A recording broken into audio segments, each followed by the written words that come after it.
வணக்கம் மக்களே. பாகற்காய் பாருங்கள். பாகற்காய் இது வந்து தானாக முளைச்சதுன்னா இதில் வந்து முன்னால் பாகற்காய் வள்ளி படந்து நின்னதாட்டெல்லாம் காட்டின பற்றியலாம், அதெல்லாம் காஞ்சி நிற்கி பற்றியலாம். அதில் இருந்து அந்த பாகற்காய் பழம் பழுத்து கீழே விழுந்து அதில் இருந்து வளர்ந்து பாருங்க. ஒன்று இங்கே, ஒன்று, ரெண்டு, இங்கே பாருங்க எவ்வளோ பெருசாக வளர்ந்து நிற்கி பற்றியலாம். அதில் இருந்து தான் காய்கள். இன்னும் 2, இன்னும் 3 பற்றியலாம். இந்த காய்களெல்லாம் இதிலேருந்து பறிச்சது. இது இனி நம்ம இன்னைக்கு பறிக்காமல் இருந்தங்க பாருங்க இதுபோல் பழுத்திரம் பார்த்துருங்க.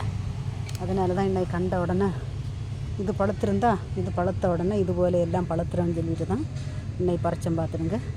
இன்னைக்கு காலையில் பண்ண அறுவடை பாகற்காய், கொத்தவரங்காய்,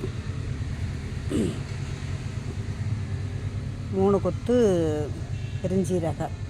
இது பிடிச்சிருந்தால் லைக் பண்ணுங்கள், ஷேர் பண்ணுங்கள். இன்று காலையில் பண்ணின அறுவடை. வணக்கம்.